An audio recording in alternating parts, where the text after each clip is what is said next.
Bonjour à vous et bienvenue à nouveau dans cette étude. Alors, je me suis rendu compte que la Bible utilise la psychologie inverse ou la psychologie réverse.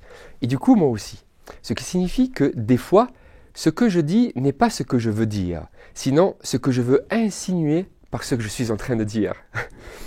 Alors bon, je me suis dit qu'il devrait y avoir des jeunes sûrement qui regarderaient ces vidéos. Alors comment je pourrais attirer leur attention, sinon en parlant de football?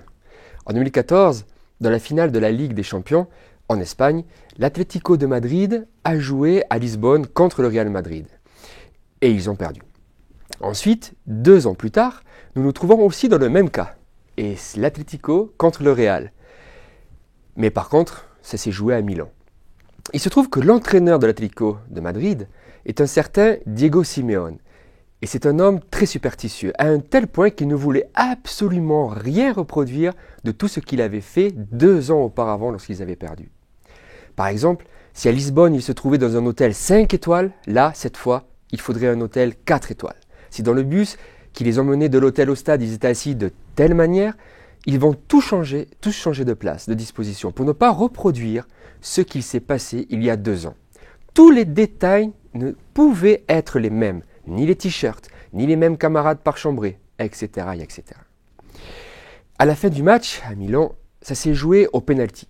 Et souvent, l'Atlético a gagné les penaltys avec un ordre de tireurs bien précis. Et lorsqu'ils ont tiré les seconds, et non les premiers.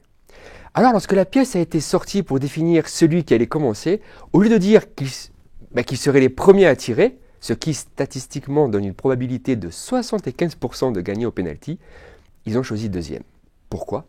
Parce qu'ils avaient déjà gagné à plusieurs reprises des pénaltys en sortant deuxième. Maintenant, regardons le gardien de l'équipe adverse, du Real Madrid. C'est Keylor Navas. Et vous avez qu'à regarder un peu sur Internet, ou regarder les interviews de lui, ou à seulement chaque début de match pour comprendre.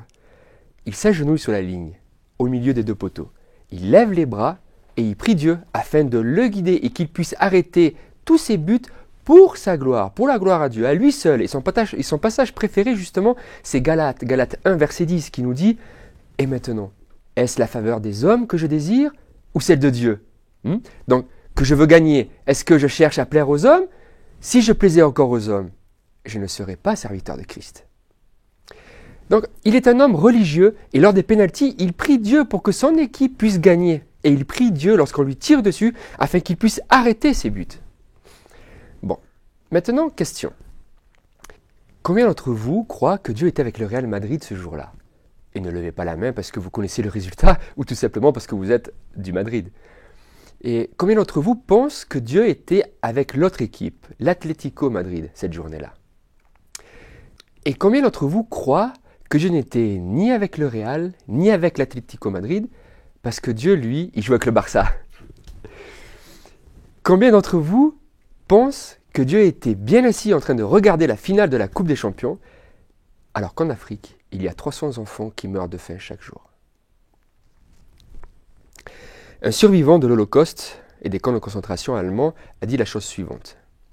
Tout ce que vous pouvez croire de Dieu, quoi que vous croyez de Dieu, vous devez pouvoir le dire, le mettre à l'épreuve devant une fosse ouverte remplie de cadavres. Tout ce que tu peux penser de Dieu doit réussir cette épreuve, d'être énoncé devant un massacre humain.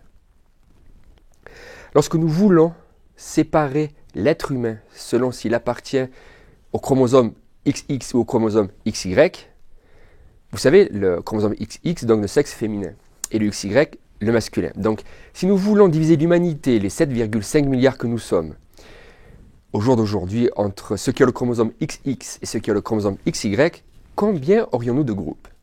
2. Si nous voulons diviser l'humanité maintenant par les différentes couleurs des yeux. Alors, si je ne me trompe pas, il y a 6 couleurs générales pour les yeux. Et tous les autres tons découlent de celles-ci. Donc, si on veut diviser les 7,5 milliards d'habitants par la couleur des yeux, nous aurions 6 groupes. Si nous voulons la séparer par la différence d'âge, combien de groupes aurions-nous? Alors, bien sûr, si on considère que la doyenne de l'humanité vit au Japon, et actuellement elle a 117 ans, nous aurions donc 117 groupes. l'humanité serait divisée en 117 groupes, bien que dans certains groupes, il n'y aurait pas grand monde. Maintenant, si on sépare l'humanité en types de croyances qu'il y a, en combien de groupes séparerons-nous l'humanité? 100? 5000? Il y a plus de 7000 différentes variations du protestantisme. 7000 variations du protestantisme, et sans compter que dans ces variations, il y a encore d'autres branches. Et ensuite, nous avons l'islam, le bouddhisme, l'hindouisme, etc. Alors, en combien nous séparons-nous? En 4. 7,7 milliards en 4, oui. Et nous allons séparer la croyance de l'humanité selon le point central de sa croyance. En d'autres termes, non selon les différentes racines ou les différentes branches, mais selon le tronc de cette croyance. Et au fur et à mesure que nous allons avancer, vous allez comprendre à ce que je me réfère. La première croyance est la suivante, le matérialisme. Lorsque nous parlons de matérialisme, nous ne parlons pas du désir que vous pouvez avoir ou de votre épouse d'aller au centre commercial afin d'acheter plein de choses dont vous n'avez pas besoin. Je ne fais pas référence à ce type de matérialisme, mais au concept du matérialisme lorsqu'on l'utilise pour répondre à la question essentielle « d'où je viens, où est-ce que je vais et pourquoi je suis ici ?»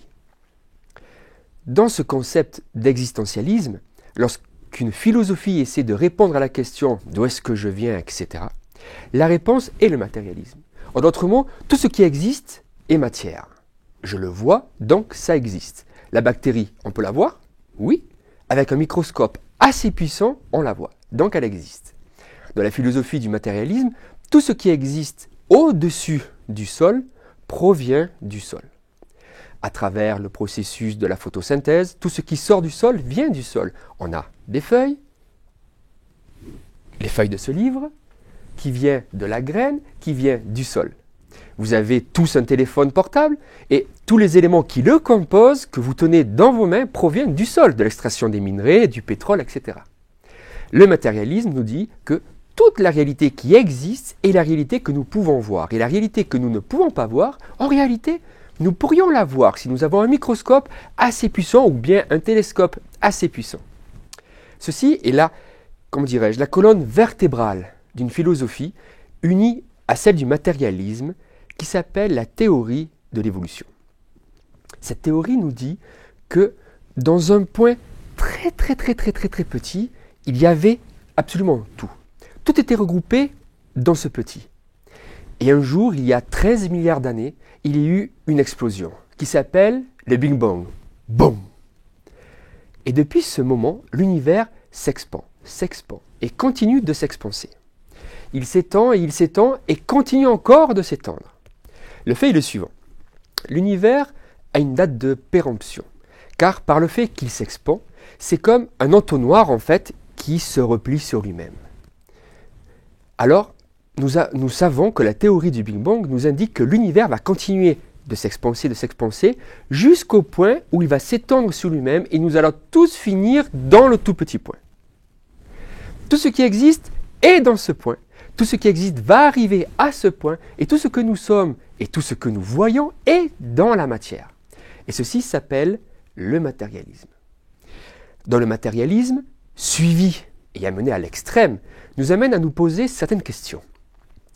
Si tout ce qui existe est simplement de la matière et qu'il n'y a pas un gouvernement extra-matériel, disons spirituel, qui nous gouverne et qui nous dit ce qui est correct et ce qui est non correct, la moralité n'existe pas. Pourquoi la moralité n'existe pas? Donnez-moi un exemple, 2 kilos de moralité, et on va la peser. Vous pouvez peser la moralité? Non. Donc, si vous ne pouvez peser la moralité, cela signifie que la moralité n'a pas de masse, ce qui n'est donc pas de la matière. Quelle est la différence entre le cerveau et l'esprit? Le cerveau, on peut le peser, lui. L'esprit, non. Il n'y a donc pas de bien ni de mal dans le matérialisme mené à l'extrême. Alors, pourquoi un jeune aiderait une personne âgée à traverser la rue? Ceci est un acte de bonté, et le matérialisme mené à l'extrême n'accepte pas la bonté, car c'est un sentiment qui n'existe pas comme matière. Alors, comment le matérialisme explique qu'un jeune puisse aider une personne âgée à traverser la route? Le jeune aide la personne âgée à traverser la route parce que, en faisant cela, il va y gagner quelque chose. Car le matérialisme explique que nous sommes la conséquence d'une évolution dont les plus forts continuent et les plus faibles disparaissent. C'est la loi du plus fort, la survie du plus fort. Alors, pourquoi un jeune adorait une personne âgée à traverser la route? Parce qu'en faisant cela, ça lui apporte une satisfaction. Et du coup, il ne le fait pas comme une aide du bon samaritain, car en réalité, la moralité n'existe pas dans le matérialisme. J'aimerais vous montrer une citation de Richard Dawkins, qui est un visage de l'athéisme, ainsi que celui du matérialisme dans le monde. Il a d'ailleurs écrit un livre qui s'appelle « Pour en finir avec Dieu ». Au fait, combien croyez-vous que nous pourrions mettre d'êtres humains dans le groupe du matérialisme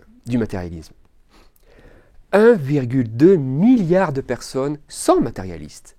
Alors d'une manière ou d'une autre, bien sûr, avec toutes ces différentes racines ou branches que cela implique, à différents niveaux, mais matérialisme tout de même. Donc voici cette citation. Le Dieu de l'Ancien Testament est le personnage de fiction le plus déplaisant. Jaloux, fier de lui-même, un monstre calculant, insignifiant, injuste et implacable, un purificateur ethnique, vengeur et sanguinaire, misogyne, homophobe, raciste, infanticide, pestilentiel, mégalomane, sadomasochiste, capricieux et malveillant. Si ton concept de Dieu est ça, croirais-tu en Dieu? Non.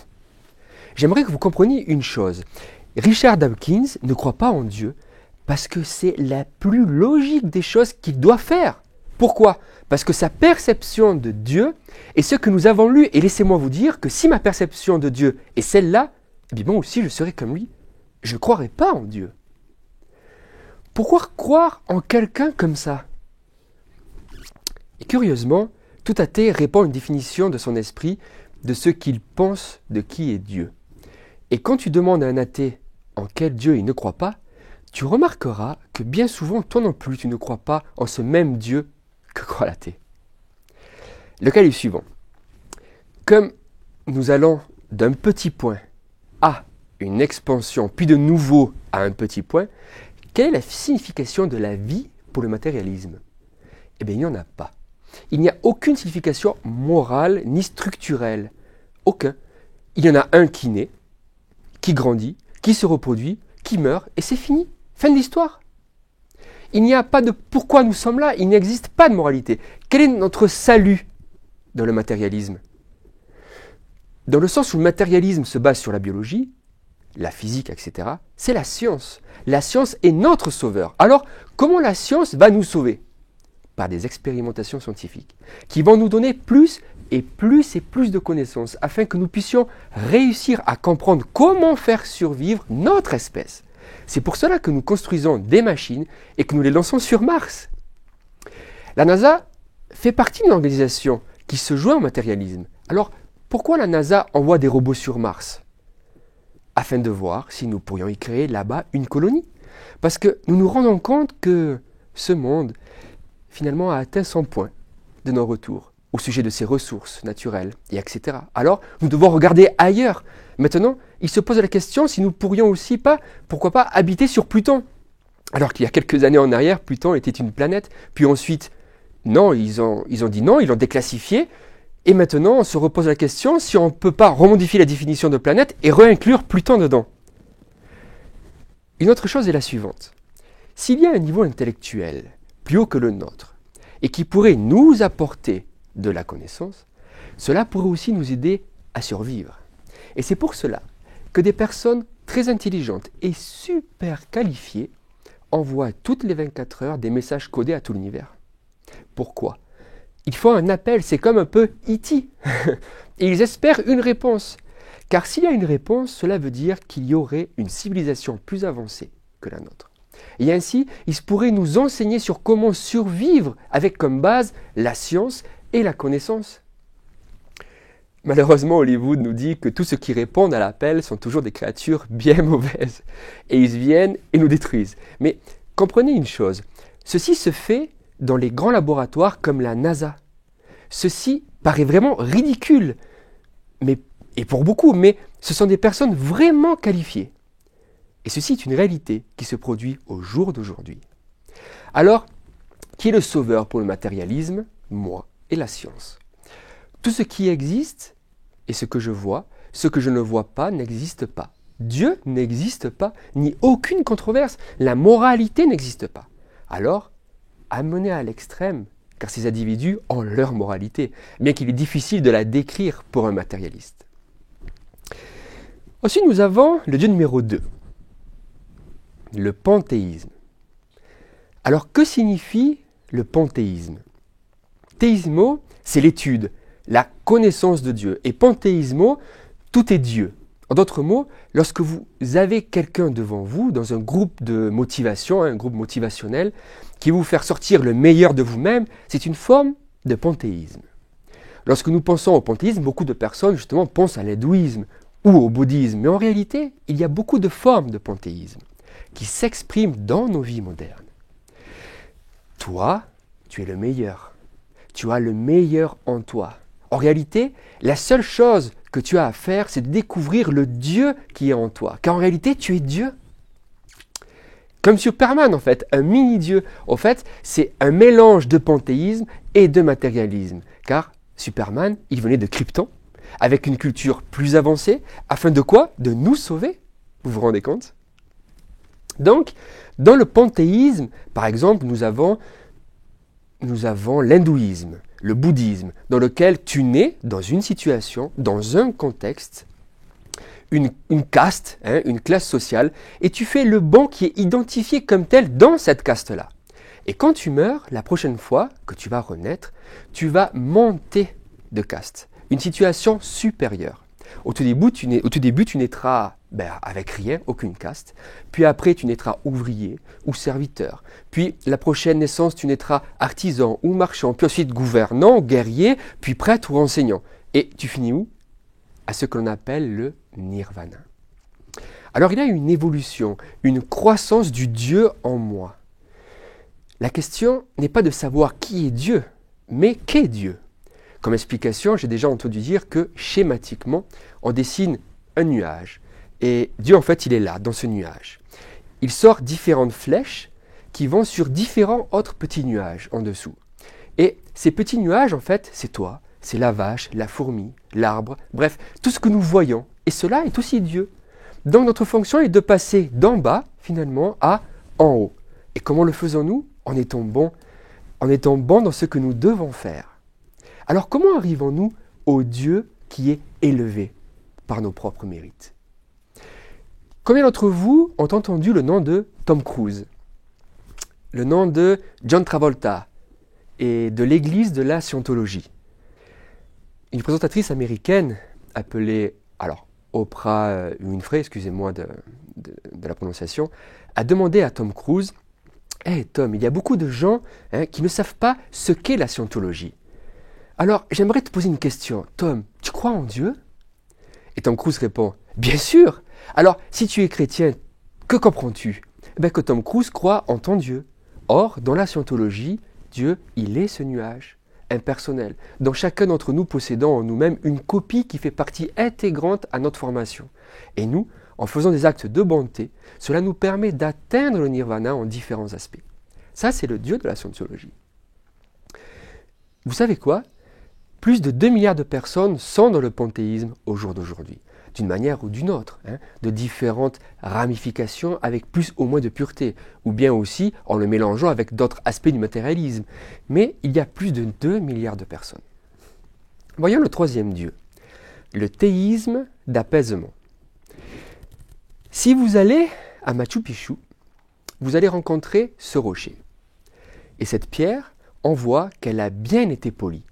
Si vous viviez à l'époque des Incas et que vous aviez une fille qui est née, alors je ne me rappelle pas exactement des dates, mais si elle naissait entre tel jour en juin et tel jour en juillet, cette fille était prédestinée de naissance. Elle était réservée afin d'apaiser les dieux. Lorsque cette fille, dans son adolescence, devenait une femme, elle était donnée en sacrifice pour apaiser les dieux. En d'autres mots, maintenant le Dieu va faire que nos récoltes seront bonnes, que le volcan n'explose pas, que nos ennemis ne nous détruisent pas, etc., etc. Si nous ne présentons pas le sacrifice pour apaiser Dieu, Dieu dans sa colère va répondre en nous détruisant ou en nous donnant des maladies. Heureusement que nous ne vivons pas autour des Incas, n'est-ce pas? Ce type de théisme maintenant n'existe plus. Ce théisme où nous devons faire des choses pour apaiser un Dieu qui a besoin d'apaisement. Parce que si nous n'apaisons pas ce Dieu, Dieu va venir dans sa colère et il va vous détruire. Ça, c'est seulement passé avec les Incas. Il y a un individu, le père de la Réforme, appelé Martin Luther. Avant d'arriver à la conclusion qu'il était sauvé par la grâce et du cadeau de l'amour de Dieu, il allait faire des pèlerinages à Rome, à genoux. Ses genoux saignaient. Et il voyait le sang à ses genoux. Et il disait, il faut continuer plus et continuer à saigner. Il avait un lit dans sa cellule au monastère. Et il pouvait dormir dans un lit, bien que ce soit un lit tout simple. Mais il préférait dormir sur le sol. Et lorsque un rat venait et qui lui mordait les pieds, les orteils, il ne faisait pas partir le rat. Il le laissait lui mordre les pieds. Parce que Dieu avait besoin d'être apaisé dans sa colère. Et pour qu'il puisse être apaisé dans sa colère, il était nécessaire que lui devait accomplir certains sacrifices.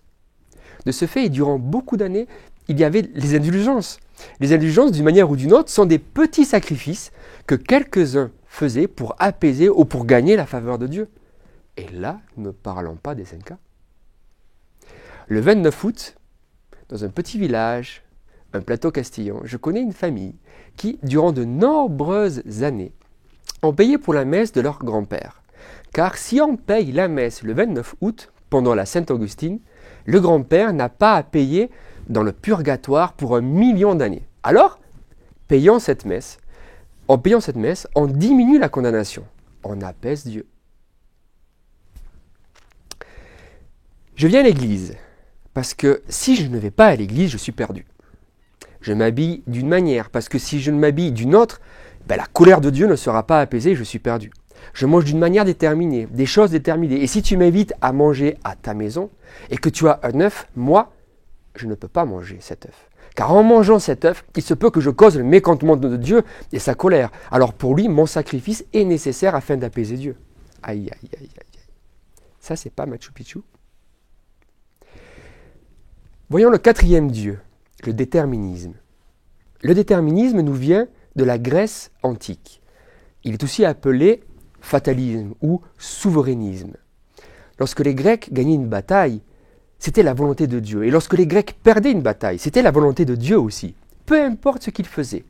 Si les dieux avaient déterminé qu'ils allaient gagner, peu importe ce que l'ennemi va faire, car ils gagneraient et vice-versa.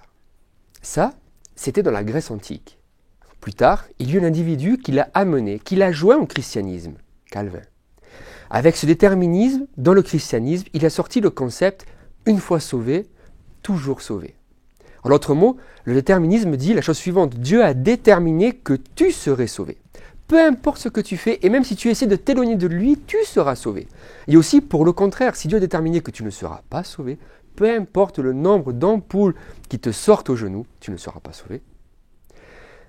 Je ne crois pas ça, moi. Ah oui. Une fille a été abusée dans son enfance. La famille va voir le pasteur. Et le pasteur lui dit la chose suivante. Dieu sait ce qu'il fait. Et là, je n'invente pas. Ceci se passe, et peut-être bien vous l'avez entendu dans un autre contexte. Mais attendez, Dieu sait ce qu'il fait avec nous. Dieu sait que la meilleure des choses qui puisse arriver à cette petite fille, c'est que son oncle abuse d'elle. Ceci fait partie du déterminisme. Mon fils meurt, et quelqu'un vient et me dit « Ne t'inquiète pas, Dieu sait ce qu'il fait. » Mais il sait ce qu'il fait. Dieu a une influence déterminante sur la mort de mon fils. Ça s'appelle du déterminisme. En d'autres mots, ce que je fais ne sert absolument à rien, car notre destin, ou destinée, est d'une manière ou d'une autre prédéterminé. Et ceci non seulement dans le christianisme, mais aussi dans le sécularisme. Et il y a beaucoup de gens qui croient au déterminisme.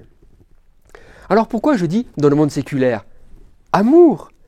Mon amour, c'est le destin qui t'a amené à moi. Je veux me marier avec toi parce que tu es l'amour de ma vie. Puis, X temps plus tard, une nouvelle rentre dans l'entreprise, au secrétariat, et le destin t'illumine les yeux, et tu commences à regarder cette fille. Et puis tu vas voir ta femme et tu lui dis, écoute, notre histoire, elle a déjà pris fin, le vent a soufflé dans une autre direction, ça arrive, c'est naturel, tu sais, nous n'allons pas être les premiers qui vont se divorcer. En réalité, notre amour, il est fini, et l'amour approprié avec elle. Il existe une expression qui dit, nous sommes ici pour du bon temps, et non pour un temps long. En d'autres mots, je vais faire ce que j'ai envie parce que, arrive ce qui arrive, ça ne dépend pas de moi ou de ce que je fais. Moi, je peux manger 4 bonnes tartes et 5 gâteaux avec de la confiture à la châtaigne et j'ai eu le diabète. Comme si on gagne le diabète au loto. Peu importe ce que je fais, car en réalité, ce qui devait arriver arriva. Et ceci s'appelle du déterminisme. Alors, nous avons vu ces 4 dieux. Et j'aimerais savoir si plus ou moins combien d'entre vous se regrouperaient dans le dieu numéro 1, le matérialisme, le panthéisme ou le théisme d'apaisement, où il faut apaiser justement la colère de Dieu. Et moi, je fais ce que je dois faire pour que Dieu soit content et en paix avec moi. Je ne sais pas si vous vous rendez compte, mais moi, je ne me regrouperai dans aucun de ces 4 dieux. Et en réalité, il y a un 5e Dieu. Lorsque nous parlons de Dieu, nous parlons du concept, de ce qui explique mon existence, pourquoi je suis là, où est-ce que je vais, quelle est la raison de mon existence. Et c'est pour cela que le matérialisme, malgré de ne pas croire en Dieu, croit en un système afin d'expliquer le sens de la vie. Il se situe sur la plateforme de la philosophie et dans laquelle aussi nous situons la théologie. Alors moi, je me regrouperai dans ce groupe-là, celui du théisme bienveillant. C'est le concept de Dieu d'un point de vue différent. Dieu est quoi? Amour. J'aimerais que vous imaginiez que là, admettons que je sors un pistolet et que je m'adresse à quelqu'un, je m'adresse à toi et que je te demande, toi, demain matin, tu viens ici, tu vas aller chez moi et me préparer le petit déjeuner. Maintenant, imaginez que là, on est en réunion, il y a du monde, et je pointe mon arme sur quelqu'un en lui disant, toi, on est nombreux là, donc j'aimerais que maintenant, tu ailles à la cuisine, et tu ailles chauffer les plats et te préparer la table. Tu es d'accord ou pas? Vous savez, avec un pistolet, si actuellement, ça, c'était un vrai pistolet, je pourrais vous faire faire beaucoup de choses, n'est-ce pas? Et cela par peur de la mort. Des choses où, dans d'autres circonstances, vous ne feriez absolument pas, mais avec la pression de la force du pistolet, vous les feriez. Maintenant, imagine une personne, un homme qui veut demander en mariage une femme, et lui dit, en signalant, en montrant le pistolet, « marie-toi avec moi ». Alors, est-ce que cette femme peut se marier comme ça avec lui? Oui, parce qu'avec un pistolet, je peux tout faire, mais est-ce que je peux faire ça avec le pistolet? Aime-moi. Je peux faire ça?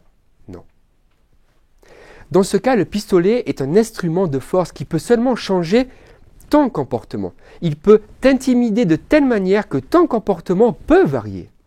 Mais jamais il peut être amené à affecter tes sentiments et tes sentiments positifs envers moi. Un terroriste pourrait entrer à tout moment chez toi et il pourrait faire que ton comportement soit différent en beaucoup de choses, mais il ne pourra jamais réussir, avec une bombe autour de lui, de créer en toi des sentiments d'amour envers lui. Mais Dieu, il est amour. Savez-vous ce que cela signifie? Tout simplement qu'il n'a pas de pistolet.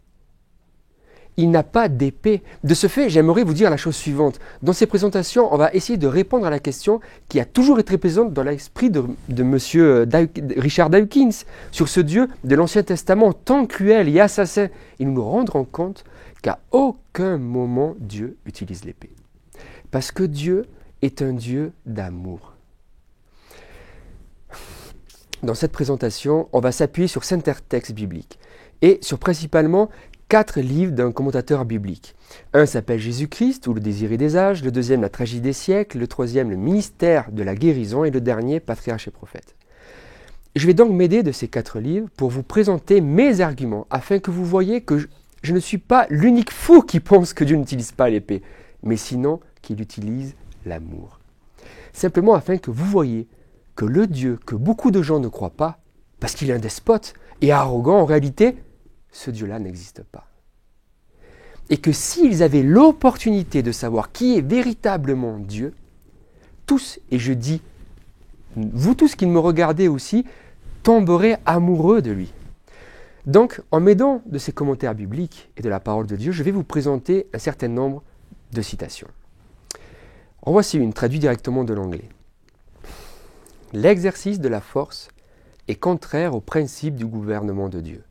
Il ne désire que le service de l'amour, et l'amour ne peut pas être commandé. Il ne peut être gagné par la force de l'autorité. Ce n'est que par amour que l'amour est éveillé. Connaître Dieu, c'est l'aimer. Si tu n'aimes pas Dieu, devine quoi? C'est que tu ne le connais pas. Si Richard Dawkins a cette idée de Dieu dans son esprit, c'est parce qu'il ne le connaît pas. Il ne peut y avoir de preuve plus concluante que nous possédions l'esprit de Satan, donc un esprit antagoniste à Dieu, que la disposition à blesser et à détruire ceux qui n'apprécient pas notre travail ou qui agissent contrairement à nos idées. Aïe, aïe, aïe, aïe, aïe, aïe. En d'autres mots, lorsqu'un chrétien dit à une personne séculaire ce qu'elle doit croire ou non, c'est une claire évidence qu'elle est possédée d'un esprit antagoniste ou opposé à l'esprit de Dieu. Lorsque, à moi, quelqu'un se permet de me dire à quelle hauteur doit arriver ma robe ou jusqu'où doit descendre mon décolleté, aïe, aïe, aïe, je vais me faire taper les doigts sous les doigts. Mais c'est vraiment l'évidence que tu as un esprit antagoniste à celui de l'esprit de Dieu. Voyons une autre citation. L'argument le plus puissant en faveur de l'évangile, c'est un chrétien aimant et aimable. Vous savez où était Dieu lorsque cette jeune fille de tout à l'heure a été abusée par son oncle? Eh bien, Dieu était en train d'aimer les deux. Aimer les deux? On va essayer d'expliquer durant ces présentations de quelle manière l'amour de Dieu est manifesté. Un amour de Dieu qui n'utilise pas d'armes, pas de pistolet, ni d'épée, qui n'impose pas, et encore moins, avec violence sur les individus. Un Dieu qui respecte ta liberté, jusqu'à un point extrême. Un Dieu qui ne veut pas que tu le serves par peur de quelque chose. Il y a un mouvement dans et hors du christianisme qui va en amalgame avec le panthéisme, qui dit la chose suivante, qu'en réalité, tôt ou tard, nous allons tous rejoindre Dieu. On ira tous au paradis, vous connaissez la chanson. Dieu est tellement bon que nous irons tous auprès de lui. Alors, laissez-moi vous dire la chose suivante. Le fait qu'il y a des gens qui n'iront pas auprès de lui est l'évidence des plus clairs que Dieu les aime. Comment? Je vous le dis d'une autre manière. Pour que nous puissions tous aller au ciel, le ciel que parle la Bible, où se trouve Dieu, eh bien pour que tout le monde puisse aller au ciel, Dieu devrait être un dictateur. Pour que toi, qui ne crois pas, tu puisses être au ciel, Dieu devrait être un dictateur et te l'imposer. Il devrait te forcer à y entrer. Chose qu'il ne peut pas faire, car cela va à l'encontre de son caractère. On va expliquer comment justement la volonté des hommes va être respectée, incluant même si cette volonté est utilisée pour faire du mal à un autre individu. Pour conclure, je vais vous présenter une scène. On va mettre 3 individus ici. Donc, il va y avoir cette petite fille, toute jeune, qui est sur le point de se faire abuser. On va donc y placer son oncle. Et moi, je vais être là et je vais vous représenter. Alors je dis, ah Dieu, si tu existes, arrête l'oncle, arrête-le, mets ta main sur cet agresseur afin qu'il ne touche pas à cette petite fille. Alors Dieu m'obéit et l'arrête. Ensuite je m'en vais, content justement de ce que Dieu a arrêté cet agresseur, et je prends une cigarette, je l'allume. Et là, au point que je l'allume, au moment où je l'allume, un ange vient et il m'enlève la cigarette de la bouche. Alors je lui demande, hé, pourquoi tu m'as retiré la cigarette de la bouche? Eh bien parce que tu dis que Dieu doit intervenir en tout ce qui est une erreur, en tout ce qui est négatif, en tout ce qui n'est pas pour ton bien, ni pour le bien d'une personne. Dieu est intervenu pour arrêter cette personne, l'oncle, et il est intervenu contre la volonté et la liberté de cet homme, afin qu'il n'agresse pas la petite fille. De la même manière qu'il est intervenu en toi, en te quittant la cigarette. Bon, ensuite je sors. Je commence à regarder une fille dans un magasin et je commence à discuter, à la draguer. Il arrive un moment où je me trouve sur le point de l'embrasser Et là, un ange du ciel vient et me tape la bouche. Et moi, je me plains à Dieu, je dis, « Hé, pourquoi tu te mêles à ma vie ?» Alors Dieu dit, parce que tu m'as donné la permission, à partir du moment où tu veux vivre une vie avec moi, dans laquelle j'interviens pour tout ce que tu fais, et que d'autres font, qui va causer justement du tort à toi ou à d'autres personnes. Ah, mais j'aime pas ça, moi. Cette partie, je ne l'aime pas. Moi, je suis le juge et le bourreau. C'est moi qui détermine ce que tu dois faire, mais ne te mets pas dans ma vie, dans mes choix. Non. Il se trouve juste que Dieu est en accord avec sa philosophie. Dieu, lui, ne change pas. Dieu est amour. Et avec l'amour, il nous offre la liberté. Liberté jusqu'à l'extrême. Jusqu'à l'extrême. Et c'est à cause d'eux que des personnes ne vivront pas la vie éternelle, car ils auront choisi la liberté qui leur est offerte par l'amour de Dieu. J'espère que malgré le fait que cela a été seulement une introduction, ça vous a ouvert un peu l'appétit pour la suite. Le programme suivant, qui est aussi en quel Dieu tu crois, s'appelle le Dieu limbique. Le Dieu limbique du point de vue des concepts de notre enfance, et encore plus loin que cela, qui nous a mis une image de Dieu ici. Et ce dont nous devons voir, c'est si cette image de Dieu que nous avons là correspond à l'image de Dieu qui se trouve ici.